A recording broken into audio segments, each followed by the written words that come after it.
Hello मित्रों, नमस्कार, good evening. स्वागत है आप सभी का हमारे यूट्यूब चैनल यूपीएससी वाला एस्पिरेंट में। आज हम बात करने वाले करंट अफेयर के 28 सितंबर 2024 के मोस्ट इंपोर्टेंट 15 क्वेश्चन के बारे में। और ये जो करंट अफेयर का क्वेश्चन है वो आने वाले सभी exam RRB, railway, NTPC, paramedical, RS सभी भर्तियों के लिए इंपोर्टेंट रहने वाले हैं। चाहे यूपीएससी कोई भी एग्जाम स्टेट पीसीएस का दोगे उसके लिए इंपोर्टेंट रहने वाले हैं। आज का पहला क्वेश्चन, हाल ही में ऐसे अरबपतियों की संख्या कितनी हो गई है जिनकी नेटवर्थ 200 अरब डॉलर से ज्यादा है। तो 200 अरब डॉलर से ज्यादा होने वाले नेटवर्थ होने वाले अरबपतियों की संख्या कितनी हो चुकी है? 4। कितनी हो जाएगी? 4। तो डी ऑप्शन आपका सही हो जाएगा। नेक्स्ट क्वेश्चन नंबर सेकंड, हाल ही में दिल्ली में वायु प्रदूषण से निपटने के लिए शुरू की गई पहल धूल मुक्त दिल्ली किसके द्वारा शुरू की गई है? तो धूल मुक्त दिल्ली जो पहल है वो की गई है उप राज्यपाल विनय कुमार सक्सेना के द्वारा। तो ऑप्शन नंबर डी आपका सही हो जाएगा, उप राज्यपाल विनय कुमार सक्सेना के द्वारा शुरू की गई है। Question number third, Adani power के गोड्डा स्थित पावर प्लांट से बनने वाली 100% बिजली किस देश को निर्यात की जाती है? तो अडानी पावर के गोड्डा स्थित पावर प्लांट से बनने वाली जो 100% बिजली है वो अपने पड़ोसी देश बांग्लादेश को निर्यात की जाती है। तो आपका ऑप्शन नंबर ए सही हो जाएगा। क्वेश्चन नंबर फोर्थ, हाल ही में भारतीय खाद्य सुरक्षा मानक प्राधिकरण फसाई द्वारा वैश्विक खाद्य नियामक शिखर सम्मेलन 2024 का आयोजन कहाँ किया गया है? तो ये मोस्ट इंपोर्टेंट क्वेश्चन लगा लेना, हर बार एग्जाम में पूछने की संभावना रहती है ऐसा प्रश्न, ठीक है ना। तो ये ध्यान रखना, शिखर सम्मेलन 2024 का आयोजन कहाँ किया जा रहा है? वो नई दिल्ली में। कहाँ पर? नई दिल्ली में, ध्यान रखना।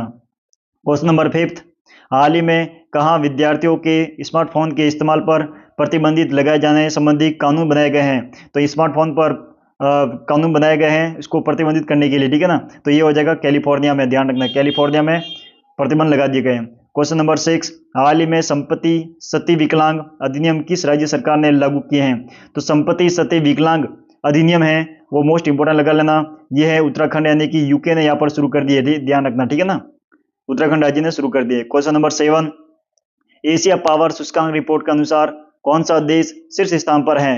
तो जब भी रिपोर्ट और इंडेक्स पूछा जाता है वो हमेशा ध्यान रखना इंपॉर्टेंट रहता है।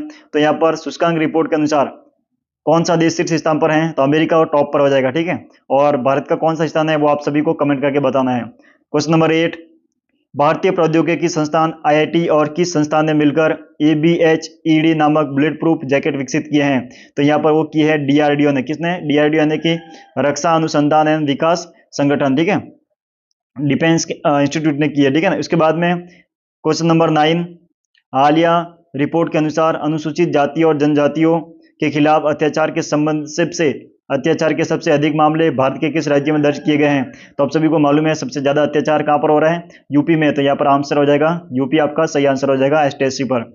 क्वेश्चन नंबर 10, हाल ही में कहाँ भारत का पहला CO2 से मेथनॉल पायलट प्लांट लॉन्च किया गया है? मोस्ट इंपोर्टेंट लगा लेना यहाँ पर कि CO2 से मेथनॉल पायलट प्लांट लॉन्च किया गया है भारत में। वो कहाँ से शुरू किया गया है? तो पुणे सिटी से। कहाँ से? पुणे से ये शुरुआत की गई है। तो इसको मोस्ट इंपोर्टेंट लगा लेना, इंपोर्टेंट है, ठीक है ना, पुणे से इस परियोजना को शुरू की गई है। क्वेश्चन नंबर 11, प्रतिवर्ष किस तारीख को विश्व रेबीज दिवस मनाया जाता है? तो विश्व रेबीज दिवस कब मनाया जाता है? मोस्ट इंपोर्टेंट लगा लेना, ऐसा प्रश्न वनडे एग्जाम में पूछे जाते हैं। तो आपका सही आंसर हो जाएगा 28 सितंबर को मनाया जाता है, ठीक है ना, विश्व रेबीज दिवस। क्वेश्चन नंबर 12, हाल ही में 8वें जल सप्ताह 2024 का आयोजन कहाँ हुआ है? तो ये कोई इंपोर्टेंट नहीं है, वैसे भी याद रखना है, नई दिल्ली में इसका आयोजन हुआ है। क्वेश्चन नंबर 13, निम्नलिखित में से एनपीएस वात्सल्य योजना किस पर केंद्रित है? मोस्ट इंपोर्टेंट लगा लेना, एनपीएस वात्सल्य योजना किस पर केंद्रित है? तो ये हो जाएगा, आपको ध्यान रखना है कि बच्चों पर। किसका? बच्चों पर लगा लेना, ऐसा नहीं कि वरिष्ठ और किसान और महिलाओं पर लगा लगे, कैंसिल हो जाएगा, आपका सही आंसर हो जाएगा बच्चों पर, ठीक है ना। वात्सल्य से आप याद रख सकते हैं बच्चों के लिए। क्वेश्चन नंबर 14, कौन सा देश पिछले 4 वर्षों में भारत से हथियारों का सबसे बड़ा आयातक बनकर उभरा है? तो ये हो जाएगा आर्मेनिया। कौन सा? आर्मेनिया। आर्मेनिया एक ऐसा देश है जिन्होंने भारत से हथियारों का सबसे बड़ा आयातक बनकर उभरा है, ठीक है ना। आज का लास्ट क्वेश्चन, क्वेश्चन नंबर 15, हाल ही में फ्रांस के राष्ट्रपति इमैनुअल मैक्रों ने यूएनएससी में भारत की स्थायी सदस्यता का समर्थन किया है। वर्तमान में इसमें कितने देश स्थायी सदस्य हैं? तो ध्यान रखना है, वर्तमान में 5 स्थायी सदस्य। कितने हैं? 5 यहाँ पर स्थायी सदस्य, ध्यान रखना, ठीक है ना। तो ये आज के मोस्ट इंपोर्टेंट 15 क्वेश्चन थे। आपको इन क्वेश्चन को या तो बार बार वीडियो के माध्यम से आप 10-15 मिनट लेके इसको रिवीजन कर सकते हैं, या फिर अपने एक नोटबुक में डेली 15 क्वेश्चन लिख दीजिए, ताकि आने वाले सभी एग्जाम के लिए, चाहे railway, RS, UPSC, state PCS, कोई भी एग्जाम हो वनडे, उसमें आपको ये बहुत हेल्प करेगा। डेली के 15 क्वेश्चन यानी कि 10 दिन के आपके 150 क्वेश्चन हो जाएंगे। ठीक है ना। तो आई होप ये जानकारी अच्छी लगी है तो वीडियो को ज्यादा से ज्यादा शेयर कीजिए, और डेली करंट अफेयर पाने के लिए हमारे चैनल से जुड़े रहें। मिलते हैं नेक्स्ट वीडियो में, तब तक के लिए जय हिंद, जय भारत।